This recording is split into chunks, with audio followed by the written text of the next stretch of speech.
Müəllimlər, dəyərli valideynlər, əziz şagird yoldaşlarım və məktəbimizin bütün dinləyiciləri. Səhərin aydın çağında, ümid və inam dolu bir gündə sizi Lənkəran rayonu Yuxarı Nüvədi Kənd Tam Orta Ümumi Təhsil Məktəbinin radiosu Gələcəyin İşığı FM vasitəsilə salamlayır.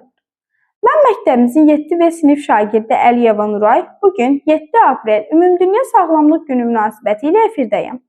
Eyni zamanda qeyd etmək istəyirəm ki, bugün sizə təqdim etdiyimiz veriliş Məktəb radiosunun 430-cu buraxılışıdır. Bu rəqəm ardıcıl fəaliyyətin, davamlı maarifləndirmənin və məktəb kollektivinin birgə əməyinin göstəricisidir.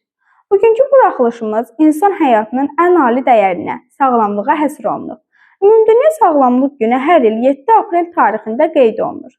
Bugün 1948-ci ildə Ümumdünya Səhiyyə Təşkilatının yaradılması ilə bağlıdır. Həmin tarixdən etibarən sağlamlığın qorunması və inkişafı qlobal səviyyədə prioritet istiqamət kimi müəyyən edilmişdir. Bu günün məqsədi cəmiyyətin diqqətini aktual səhiyyə problemlərinə yönəltmək, sağlam həyat tərzini təşviq etmək və profilaktik tədbirlərin əhəmiyyətini vurğulamaqdır. Sağlamlıq anlayışı çox şaxəli və kompleks məzmun daşıyır. Ümumdünya Səhiyyə Təşkilatının tərifinə əsasən sağlamlıq yalnız fiziki xəstəliyin olmaması deyil, eyni zamanda fəaliyyətini əhatə edən fundamental göstəricidir. Statistik məlumatlara əsasən qeyri-infeksion xəstəliklər, ürək-damar patologiyaları, onkoloji xəstəliklər, şəkərli diabet və tənəffüs sistemi problemləri dünyada ölüm hallarının əsas səbəbləri sırasındadır. Lakin bu xəstəliklərin böyük hissəsi düzgün qidalanma, müntəzəm fiziki aktivlik, zərərli vərdişlərdən uzaq durmaq və vaxtında tibbi müayinədən keçməklə qarşısı alına bilən risk faktorları ilə əlaqəlidir. Bu fakt sübut edir ki, sağlamlıq taleyin deyil, şuurlu seçimlərin nəticəsidir. Fiziki sağlamlıq bədənin funksional imkanlarının optimal səviyyədə saxlanılması deməkdir. Ürək-damar sisteminin normal fəaliyyəti, tənəffüs prosesinin effektivliyi, immun müdafiə mexanizmlərinin gücü və maddələr mübadiləsinin tarazlığı sağlam orqanizmin əsas göstəriciləridir. Müntəzəm idman, balanslaşdırılmış qida rasionu və kifayət qədər yuxu bu sistemlərin harmoniyasını təmin edir. Psixoloji sağlamlıq isə insanın emosional sabitliyi, stresi davamlılığı və sosial münasibətlər qurma bacarığı ilə xarakterizə olunur.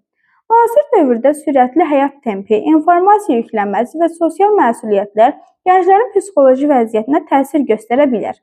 Buna görə də emosional intellektin inkişafı, pozitiv düşünmə tərzi və dəstək mühitinin formalaşdırılması vacibdir. Əziz dinləyicilər, gəlin bir sual üzərində düşünək. Sağlam olmaq üçün nə etməliyik? İlk növbədə profilaktik yanaşma əsas götürülməlidir. Müntəzəm tibbi müayinələr xəstəliklərin erkən mərhələdə aşkarlanmasına imkan yaradır. Erkən diaqnostika isə effektiv müalicənin əsas şərtidir. Qidalanma məsələsinə xüsusi diqqət yetirmək lazımdır. Enerji balansının qorunması üçün zülal, karbonhidrat, yağ, vitamin və minerallarla zəngin rasion seçilməlidir. Fast food və yüksək şəkər tərkibli məhsulların həddindən artıq istehlakı metabolik pozuntulara səbəb ola bilər. Təbii və mövsümi məhsullara üstünlük vermək sağlamlığın qorunmasında mühüm rol oynayır. Məktəb yaş dövrü sağlam həyat vərdişlərinin formalaşması baxımından həlledici mərhələdir. Bu dövrdə qamətin düzgün inkişafı, görmə qabiliyyətinin qorunması və zehni fəaliyyətin optimallaşdırılması üçün sağlam rejim vacibdir. Uzun müddət elektron cihaz qarşısında qalmaq görmə zəifliyinə və hərəkətsizliyə gətirib çıxara bilər. Buna görə də fasilələrlə aktiv hərəkət etmək və açıq havada vaxt keçirmək tövsiyə olunur. Gigiyena qaydalarına riayət etmək də sağlamlığın qorunmasında əsas şərtlərdəndir. Əllərin mütəmadi yuyulması, şəxsi gigiyena vasitələrindən düzgün istifadə və təmiz mühit infeksion xəstəliklərinin yayılmasının qarşısını alır. Əziz yoldaşlarım, sağlamlıq yalnız fərdi məsələ deyil, sosial məsuliyyətdir. Sağlam vətəndaş güclü dövlətin təməlidir. Əmək qabiliyyətli əhali iqtisadi inkişafı təmin edir, sosial rifahı yüksəldir və milli təhlükəsizliyi möhkəmləndirir. Zərərli vərdişlərdən uzaq durmaq xüsusilə yeniyetmələr üçün həyati əhəmiyyətlidir. Tütün məmulatları və alkoqollu içkilər insan orqanizminə ciddi zərər verir, asıllıq yaradır və uzunmüddətli sağlamlıq problemlərinə səbəb olur. Maarifləndirmə və düzgün məlumatlandırma bu risklərin azaldılmasında mühüm rol oynayır. Əziz dinləyicilər, bugün 7 aprel hər birimiz üçün düşünmək və nəticə çıxarmaq fürsətidir. Öz gündəlik rejimimizi qiymətləndirməli, sağlamlıq üçün risk yaradan amilləri aradan qaldırmalı və müsbət dəyişikliklərə başlamalıyıq.